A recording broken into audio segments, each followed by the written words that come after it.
제목이 좀 어렵지요. 경계선 위에 선 사람, 경계라고 하는 이 키워드를 오늘 설정했습니다. 경계.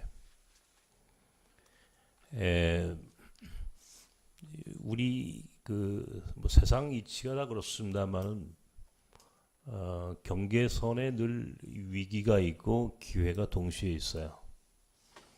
물고기도 원래 이 한류와 난류가 교차하는 곳에 물고기가 가장 많다고 하지 않아요?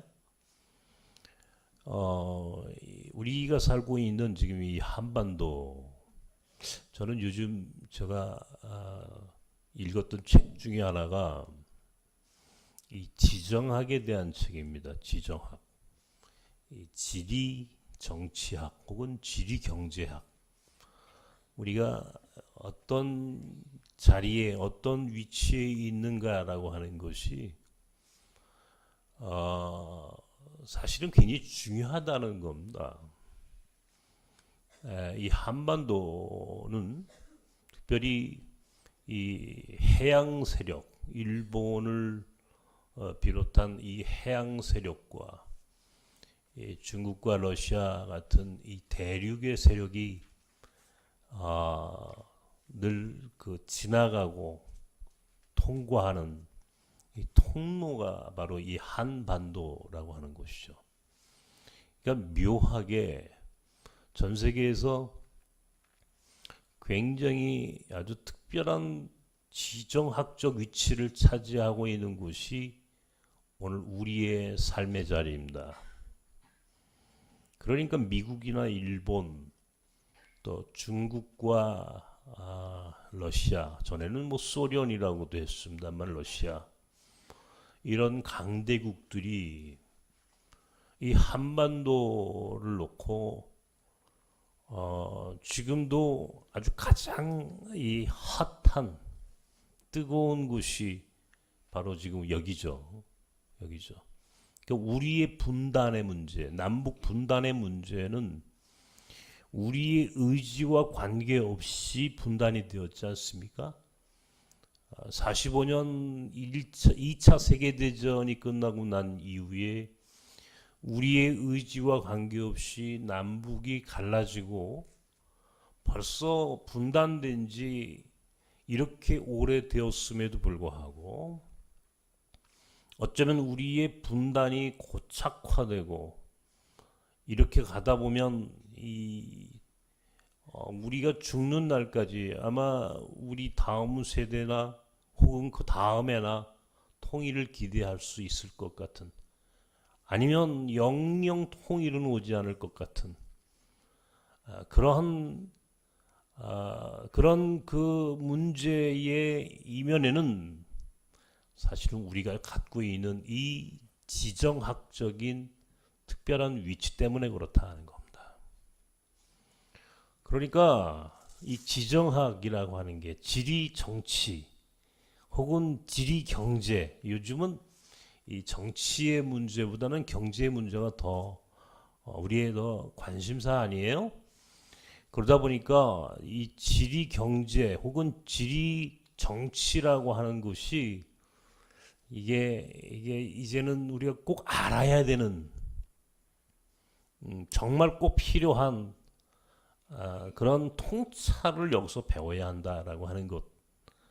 그런데 이것이 단순히 우리가 사는 세상의 문제이기도 하지만 어쩌면 이것이 하나님의 나라와 이 세상의 문제, 또 우리 개개인의 삶에 적용할 수 있는 굉장히 중요한 통찰이 이 안에 숨겨져 있다라고 하는 것을 저는 요즘 생각하고 있습니다.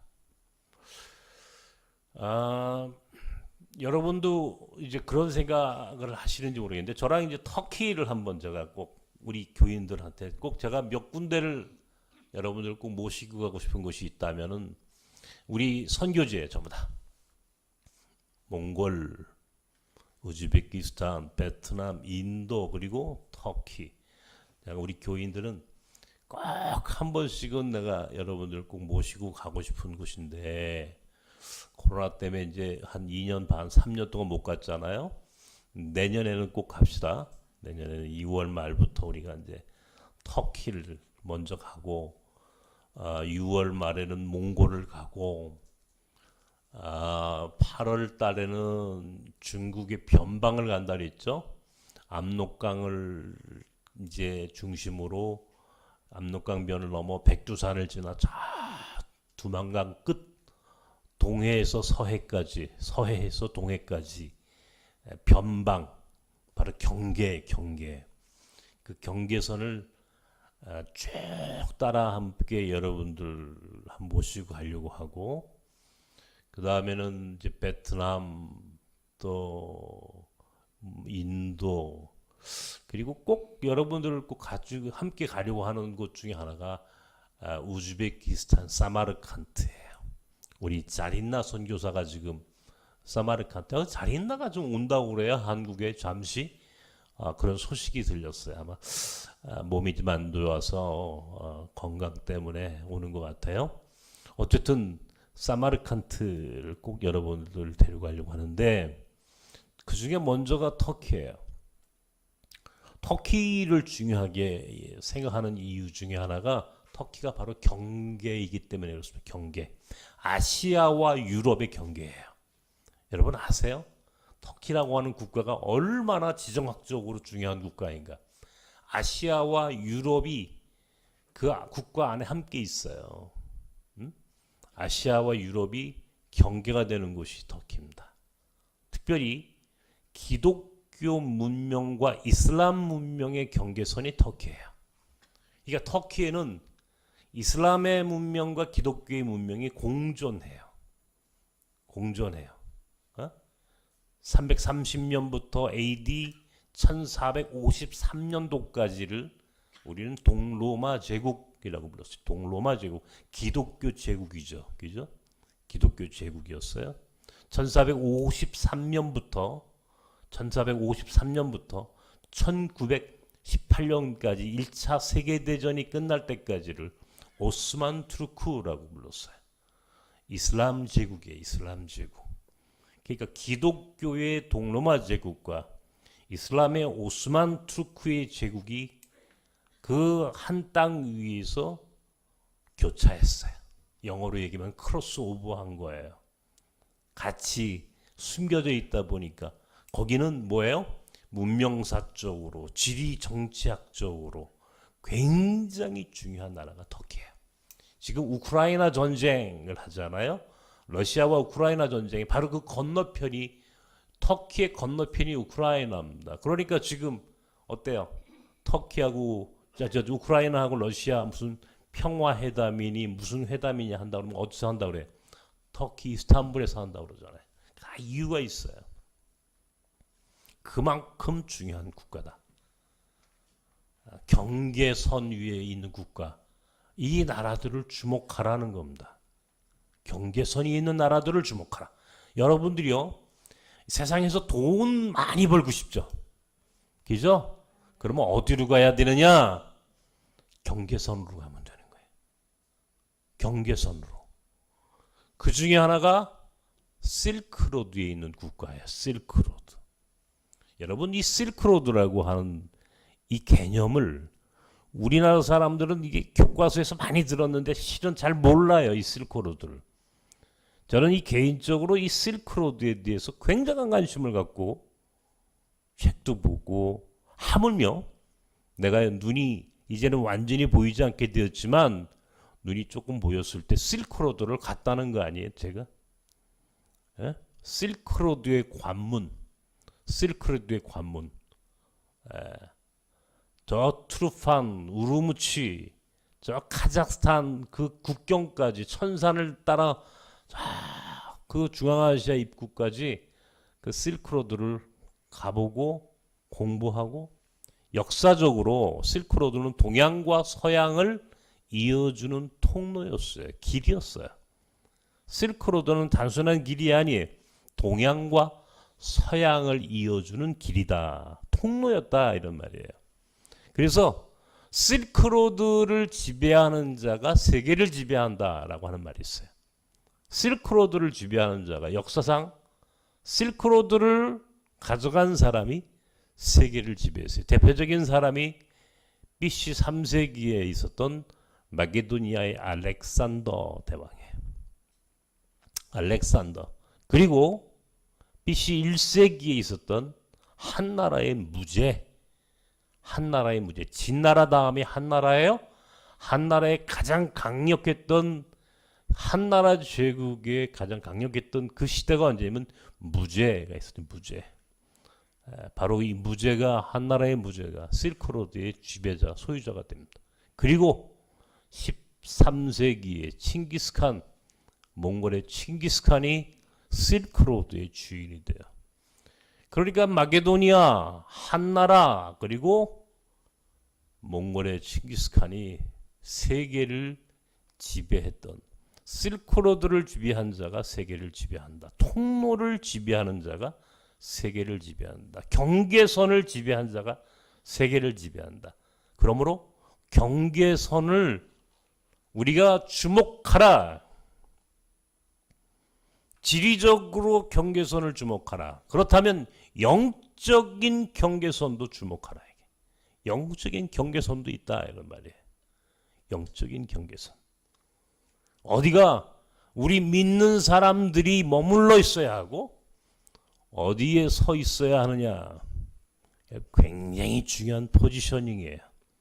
우리 영어에 포지션, 위치라고 하는 말 쓰는데 우리 그러죠. 포지셔닝 한다 그러는데 스스로 내가 어디에 존재할 것이냐, 내가 어떤 자리에 설 것이냐, 굉장히 중요한 거예요. 한 인간의 삶의 성공과 실패도요 사실은 알고 보면 포지셔닝이에요.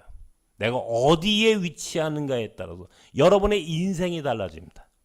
꼭 기억하세요. 성공하기 원하십니까? 그러면요 포지셔닝을 제대로 잡고 가야 한다. 짐 로저스라고 하는 사람 제가 좋아한다 그랬죠. 워렌 버핏, 조지 소로스, 그리고 짐 로저스, 이게 세계 3대 투자가라고 우리가 흔히 얘기하는 이 짐 로저스가 늘 하는 얘기. 그 사람이 왜 한반도를 이 세상에서 가장 매력적인 나라라고 부르는지 아십니까? 왜 하필 미국에, 그 사람 지금 살고 있는 건 싱가포르지만 왜 세계적인 투자가가 그 사람이 왜 한반도를 왜 주목하라? 이 세상에서 가장 매력적인 나라 한반도. 일본은 끝났다. 일본은 망했다. 우리가 한 얘기야. 짐 로저스가 한 얘기. 그런데 이 짐 로저스는 한반도에 대해서만큼은 앞으로 이 한반도라고 하는 위치는 세계적으로 굉장히 중요한, 세계사적으로 중요한 곳이다. 그러니까 우리의 존재의 자리가, 여러분 지금 우리가 한반도에 있다라고 하는 게 여러분 이게 복이에요. 아멘 소리가 안 나오네. 여기에 있는 게 복이라고. 에? 우리가 지금 이 맨날 뭡니까 미사일 날아가고, 하물며 요즘 미사일이 강릉에 떨어졌더라고. 또 그게 우리가 쏜 게 강릉에 떨어졌어. 참 어쨌든 이게 위기의 나라이고 참 이게 불편한 진실이죠. 불편한 현실입니다. 그럼에도 불구하고 나는 내가 살아가는 이 반도, 내가 오늘 여기에 살고 있다는 게 참 감사해. 왜? 여기는 세계사적인 곳이니까. 여기는 경계선이니까. 여기에서 기회가 있으니까. 여기서 쓰임 받을 수 있다라고 하는 게 너무 감사하니까. 짐 로저스가 말이죠. 특별히 정말 성공하려면 어디로 가라? 조중러의 경계선이 있는 훈춘으로 가라 그랬어요. 훈춘으로 가라. 훈춘이라고 하는 데를 꼭 기억하십시오. 훈춘.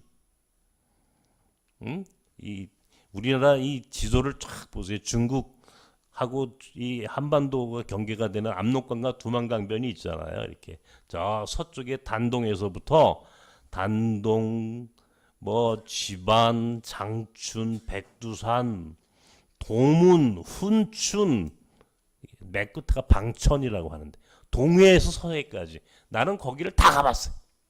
내가 우리 교인들을 꼭 내년도에 기회가 되면 압록강에서 백두산을 지나 두만강까지 그 경계선을 내가 꼭 여러분을 모시고 가고 싶은 이유가 있어.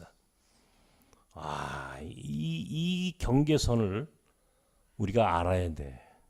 근데 이 짐 로저스가 훈춘, 방천, 북한 쪽에서 본 낮은 선봉, 조선, 중국, 러시아의 경계선이 있는 바로 거기를 짐 로저스가 여긴 기회의 땅이야. 여긴 경계선이기 때문에 그래 라고 그거 가르쳐줬어요. 늘 제가 잊지 않아요. 우리 교인들이 성공하려면 어떻게 해야 되나? 경계선으로 가야 되는데 경계선 위에 선다는 게 도대체 뭔가? 무역업 같은 게 경계예요. 유통업 같은 게 경계예요. 이쪽과 저쪽을 이어주는 통로가 되라는 거예요. 통로, 길이 되는 삶. 오늘 그 이야기의 주인공이 바로 바울과 예수입니다. 바울과 예수. 오늘 본문에 바울이 뭐라고 자신을 설명합니까? 빌립보서 4장에서 바울이 얘기하고 싶은 것은 오늘 기가 막힌 거예요. 그는 부요함에도 처할 줄 알고 빈궁함에도 처할 줄 아는. 그래서 바울이 스스로 뭐라고 얘기를 하냐면 나는 일체의 비결을 배웠노라. 여러분 여기서 일체의 비결을 배웠다. 이 말이 얼마나 위대한 표현인지 아십니까? 일체의 비결을 배웠노라. 그러므로 나는 내게 능력 주시는 자 안에서 모든 것을 할 수 있다. 이 자신감이 어디서 나오는 거라고 생각하세요? 나는 모든 것을 다 할 수 있어. 나는 모든 것을 다 해. 이런 고백을 할 수 있는 사람이 여러분 이건 얼마나 위대하고 얼마나 대단하고 그 자신감 어디서 나오는 겁니까? 일체의 비결을 배웠다. 알았다는 겁니다. 비결을. 뭐예요? 그는 자신의 위치, 아까 얘기했던 자신의 그 포지셔닝을 통해서 그는 이 세상에 자기가 이제는 어떻게 살아야 되는지 내 삶의 의미와 가치를 깨달았다는 거예요. 바울이라는 사람은 여러분 어떤 사람이었습니까? 그는 스스로 이야기하기를 나는 유대인 중에 유대인이다 그랬어요. 8일 만에 할례를 받은 바리새인이요, 베냐민 지파 사람이요, 가말리알 문화성의 아주 훌륭한 신학자요, 하물며 로마 시민권을 가지고 있는 그 당시의 세계 시민이었단 말이에요. 얼만큼 큰 기득권을 가지고 있는 겁니까? 대단한 기득권이죠. 지금으로 따지면요, 이건 뭐 비교가 안 되는 거예요. 2000년 전에 바울의 위치는 적어도 그가 소유하고 있는 그의 스펙은 사람들이 생각하는 그 정도의 레벨이 아니에요. 최고의 레벨, 최고의 레벨. 웬만한 사람들은 엄두도 낼 수 없을 만큼 어마어마한 소위 기득권을 가지고 있는 사람이었단 말이에요. 그런데 그런 바울이 어느 날 다마스커스에서 예수 그리스도를 환상 가운데 만나게 되고 그의 삶이 바뀌었어. 기득권 안에 머물러 있을 수 있었던 그 어마어마한 인물이 삶의 패러다임을 바꿨다고. 인생의 새로운 미래를 그는 어떻게 가야 하는지 새로운 통찰력을 얻게 됐다고. 이 통찰이라고 하는 말, 나는 그래서 참 중요합니다. 깨달았어. 자각을 한 거야. 스스로 대각성이 일어난 거라고. 내가 어떻게 살아야 하는지에 대한 자아의 새로운 발견, 재각성이 일어났다. 기득권을 유지하고 기득권 위에 머물러 있는 삶이 아니라 그는 길 위로 올라왔단 말이야. 성 안에 머물러 있던 자가 길 위의 삶으로 자신의 삶의 포지셔닝을 바꿔버렸어. 그러니까 그는 유대인과 이방인 사이의 존재가 됐어. 유대인과 이방인의 사도, 그들을 이어주는 통로가 되었다고. 유대인과 이방인의 통로. 오늘 성경은 부한 자와 가난한 자의 자리를 바울은 스스로 모든 걸 다 경험했다고 그랬어. 부자와 가난한 자의 사이에 통로가 됐어. 남자와 여자의 통로가 됐어. 배운 사람과 배우지 못한 사람의 통로가 됐어. 다시 말하면 바울이라고 하는 사람은 기득권에 머물러 있는 사람이 아니라 길이 된 사람이에요. 고린도전서 12장에 있는 말씀, 빌립보서 2장에 있는 말씀, 빌립보서 고린도 12장부터 한번 읽읍시다. 시작.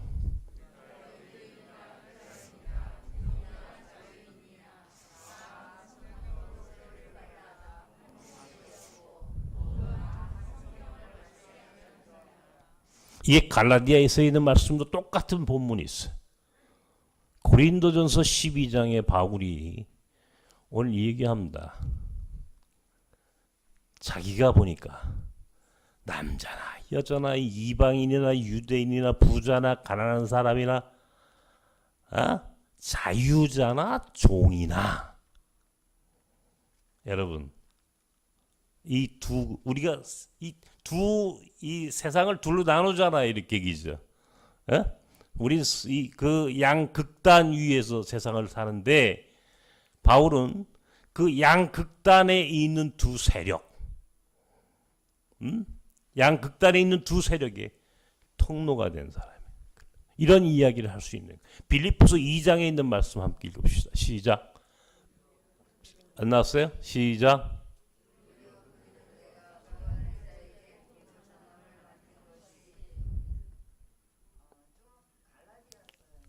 갈라디아서가 나왔어? 우리 강목사님이 PPT 잘못 썼구나. 자, 바울이라는 사람이 위치는 그런 위치였단 말이에요. 그게 얼마나 대단한 사람이냐고. 바울이라고 하는 사람이. 나는 바울을 생각하면은, 내가 바울이라면 그렇게 살 수 있을까? 난 못할 것 같아. 정말로. 바울의 정도의 기득권을 만약에 내가 가지고 있었다면, 난 바울처럼, 난 기득권 안에 머물러 있을 것 같은데, 바울은 기득권 안에 머물러 있지 않아. 끊임없이 자기를 비우고 길이 되려고 하는 삶을 산다고. 통로가 돼, 통로. 그런데 이 바울보다 한 단계 더 높은 분이 있죠. 우리 주님이, 예수님 요한복음 14장에 있는 유명한 말씀 함께 봅시다. 시작.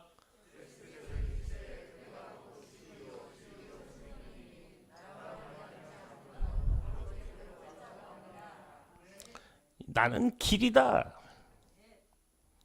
이 예수님의 이 요한복음 14장에 있는 말씀을 어떠면 내 삶의 소중한 이 철학으로 내가 생각해. 나는 길이다. 나는 길이다. 왜 예수님이 스스로 나는 길이다라고 하셨을까? 그러면서 뭐라고 그래요? 나로 말미암지 않고는 아무도 아버지께로 갈 수가 없다. 그러니까 길이니까. 내가 길이니까 내가 하나님 나라와 이 세상을 이어주는 길이야. 통로야, 통로. 예수 자신이 그는 빌립보서에 보면 하나님의 아들 요한복음 1장에 보면 그는 하나님과 같은 동등한 존재였단 말이에요. 그런데 그런 하나님과 동등한 그 위치를 내려놓고 가장 낮은 곳에 가장 밑바닥에 가장 천한 종의 모습으로 이 땅에 오셨다. 왜? 길이 되기 위해서. 길이 되셨단 말이에요. 하나님의 아들이라고 하는 기득권을 버리고 우리를 구원하기 위해서 길이 되셨다. 하나님 나라와 세상을 이어주는 통로다. 하나님 나라와 세상뿐만 아니라 예루살렘과 갈릴리라고 하는 두 지역에서 예수께서는 어디에 위치하십니까? 갈릴리 땅에 위치해. 갈릴리에 위치한다고 그가. 그리고 갈릴리에 있는 사람들을 하나님 나라로 인도하는 통로가 예루살렘과 갈릴리 사이에 위치해. 이방인과 유대인 사이. 수가성의 저 사마리아 여자와 유대인이었던 예수 자신이 통로가 돼. 병든 자와 건강한 사람. 성경엔 그렇게 수많은 약자들과 더불어 예수가 함께 사시면서 통로가 되는 소중한 사역을 우리에게 반복적으로 소개하고 있어요. 바울과 예수의 삶이 바로 통로가 되는 거예요. 나는 통로다. 나는 길이다. 이게 예수 자신과 바울이 오늘 우리에게 반복해서 설명하고 있는 매우 중요한 메시지. 길이 되라. 통로가 되라. 경계선 위에 있으라. 경계선 위에 있으라. 내가 최근에 읽었던 책 중에 마이너리티 디자인이라고 하는 책을 봤습니다. 마이너리티 디자인. 마이너리티는 뭔지 아시죠? 소수자 그런 뜻이에요. 마이너리티. 우리 사회의 약자 마이너리티. 근데 이 작자는요, 이 저자는 사실은 아주 그 유능한 엘리트예요. 영국에서도 공부하고 미국에서도 공부한 일본의 아주 훌륭한 그 마케팅 홍보 회사에서 잘 나가는 그런 직장인이었어요. 그런데 아이가 태어났는데 눈이 보이지 않는 아이가 태어났어. 응? 태어날 때부터 눈이 보이지 않는 아이가 태어났어. 근데 그때부터 이 사람이 삶이 바뀌는 거예요. 처음엔 자기 자식이 장애아이가 태어났으니까 얼마나 괴로웠겠습니까? 그것도 눈이 보이지 않는 아이가 태어났단 말이에요. 그런데 이 사람이 그 장애를 가진 아이 때문에 절망한 것이 아니라 그 아이 때문에 소위 이 세상의 마이너, 이 세상의 약자, 이 세상의 마이너리티에 대해서 관심을 갖기 시작했어요. 다리가 한쪽이 없는 사람, 팔이 한쪽이 없는 사람, 뭐 이런 사람들을 위해서 디자인을 해줘. 디자인. 예? 그 사람들을 위해서 옷을 만들어주고, 그 사람들을 위해서 필요한 이제 의료 기구를 만들어주고, 이제 그런 보조기구, 장애인들을 위한 보조기구를 만들어주고, 그런 특별한 디자인을 전문가들과 더불어 만들어가기 시작하면서 이 사람이 깨달은 통찰력이 하나 있어요. 한 사람에게 필요한 것이 곧 모든 사람에게 필요한 것이다. 와, 멋지지 않아? 이 말? 한 사람에게 필요한 것이 모든 사람에게 필요한 것이다. 나는 그 말을 딱 책에서 읽다가 한 사람에게 필요한 것이 모든 사람에게 필요한 것이다. 그렇다면 내가 하는 일은 어떤 것인가? 나는 오늘 나섬 공동체, 우리 몽골 학교를 비롯한 모든 사역이 사실은 마이너리티 디자인하는 바로 이 사람의 마음으로 한 것이다라고 는 고백합니다. 우린 통로에 통로. 나섬 공동체는 통로의 역할을 했던 것입니다. 한국 사람과 이방인의 통로. 한국 사람과 이방인의 통로. 그리고 그 이방인들을 하나님의 나라의 소중한 순례자로 만드는 통로. 나그네를 순례자 되게 하는 것이 선교라고 그랬죠. 나그네를 순례자 되게 하는 것이 선교야. 순례자 된 사람들을 하나님 나라의 일꾼으로 선교사로 쓰임받을 수 있도록 그들을 보낸 것, 이게 통로의 역할이에요. 왜? 호자트라고 하는 이슬람 출신 무슬림 이 한 사람이 오늘 지금 터키 이스탄불에서 어마어마한 사역자로 쓰임받을 수 있게 된, 나는 아무리 생각해도 우리 호자트를 터키 이스탄불로 부르는 신의 한 수라고 생각하는 거예요. 신의 한 수예요. 그러니까 하나님이 우리에게 가르쳐 주신 신의 한 수다. 탁월한 선택이었다. 아무리 생각해도 그것은 어느 누구도 할 수 없는 가장 위대한 선택이었다. 그를 경계선 위에 보냈어. 난민이 다니는 길목이야. 난민이 다니는 길목. 저 이란에서 넘어온 난민들이 이스탄불을 거쳐 이즈밀, 성경에 나온 서머나 교회 같은 이즈밀에서 배를 타고 네스보스라는 유럽의 그리스 앞에 있는 섬으로 넘어갔던 휘레오스라는 항구로, 그리스로, 마게도니아로, 발칸으로, 헝가리로, 독일로, 프랑스로, 영국으로 전 세계로 흩어지는 그 길목에 호자트를 보냈어. 와, 얼마나 탁월한 선택이었나. 갑자기 잠이 안 오면요, 나는 요새 그 생각을 합니다. 감사합니다, 하나님. 내게 그런 지혜를 주셔서 감사합니다. 그런 통찰을 주셔서 감사합니다. 어떻게 호자트 가정을 터키 이스탄불로 보낼 생각을 했을까? 내가 생각해도 내가 참 기특해.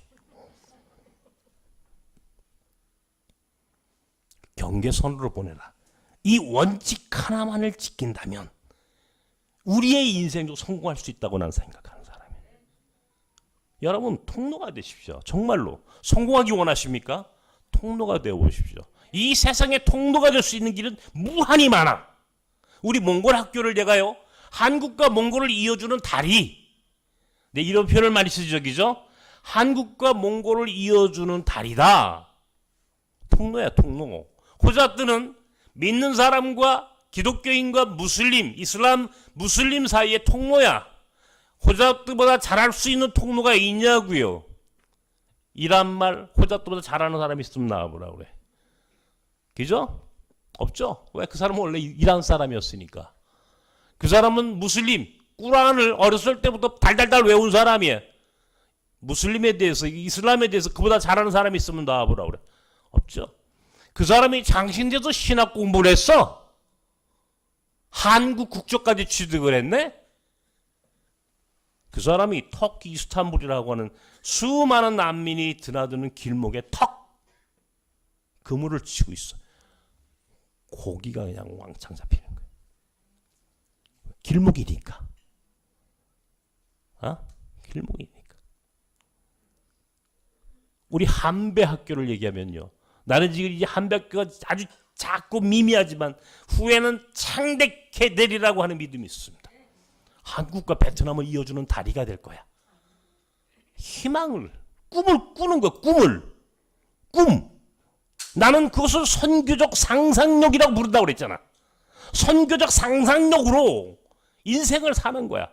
나 같은 선교하는 사람은 선교적 상상력으로, 나섬 사람들은 여러분의 인생을 내가 통로가 되는 상상을 해보라고. 통로가 되는 상상을 마음속으로 그림을 그려보란 말이에요. 내가 길이 된다. 어떤 길이 될까? 내가 오늘 아침에도 우리 최 장로님한테 그랬어요. 장로님은 통로가 되십시오. 통로가 되십시오. 두고 보십시오. 우리 최 장로님 어마어마한 인생으로 업그레이드가 될 겁니다. 제가 다 오늘 다 소개 못 시키는 비밀이 있어 지금. 우리 뉴라이프 미션이요, 이게 얼마나 중요한 사역인지 아십니까? 한국교회 시니어들을 하나님 나라의 일꾼으로 통로가 되게 하는 일이에요. 통로가 되게 하는 일. 하나님 나라의 통로. 나이 들었다고, 나는 할 게 없다고, 뒷방에서 가만히 그렇게 늙고 죽는 날만 기다리던 사람들에게 어느 날 길이 되는 새로운 통로가 되는 삶으로 누군가 그를 끌고 나가는 거예요. 그래서 위대한 거예요. 여러분 개개인의 삶 속에서도 마찬가지. 지금은 어려워요. 길이 된다는 건 굉장히 어려운 일입니다. 그러나 통로가 된다는 것만큼 행복한 일은 없어. 길은 개척하는 거야. 길을 개척하는 인생은 피곤해. 힘들어. 그러나 길이 만들어지면 그 다음부터는 그 길을 통해서 어마어마한 일이 일어나는 거예요.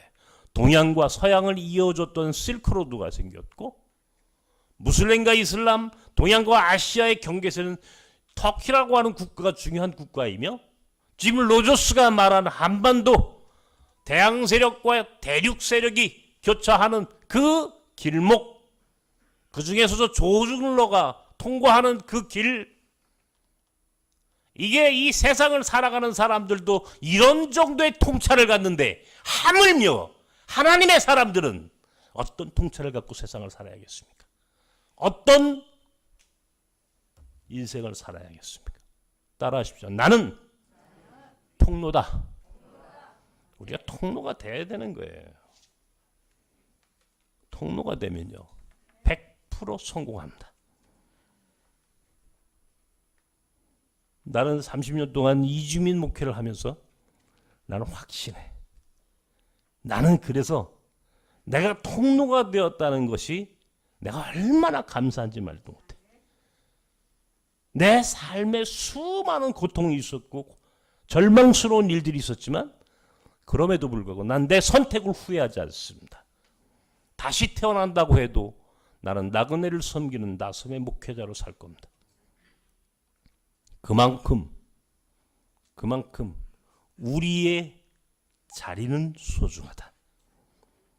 우리의 존재의 자리는 이것은 신의 한 수가 아니면서는 선택할 수 없는 자리다. 하나님이 우리를 여기까지 인도하셨어요. 나는 나섬 사람들이 통로가 되길 바랍니다.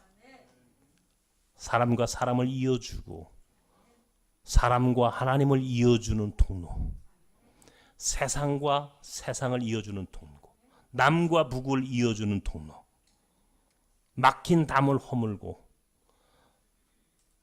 세상을 이어주는 다리가 될 때에 우리의 인생은 지금보다 훨씬 더 복이 있는 인생으로 거듭날 것이며 반드시 우리는 축복의 자리에 서게 된다는 것을 꼭 기억하시는 여러분이 되시기를 주님의 이름으로 축원합니다. 기도합시다. 다리가 됩시다. 통로가 됩시다. 길이 됩시다. 어떤 형식으로든가 내가 길이 될 수 있는 길이 있다면, 통로가 될 수 있는 방법이 있다면 그 방법을 선택하시죠. 머물러 있지 마십시오. 성 안에, 기득권 안에 머물러 있는 인생이 아니라 길이 되는 인생이 위대하고 길이 되는 인생이 바울의 삶이었고 우리 주님 예수님의 삶이었듯이 오늘 우리 나섬 사람들은 모두가 길이 되어야 하고 모두가 통로가 되어야 합니다. 그래야 위대해지고 그래야 성공하고 그래야 축복받은 인생으로 살 수 있다는 것을 꼭 기억하시고 다시 한번 이 시간 하나님 앞에 나는 통로입니다. 통로가 되겠습니다. 다리가 되겠습니다. 길이 되겠습니다라고 고백하고 결단하는 시간 되길 바랍니다.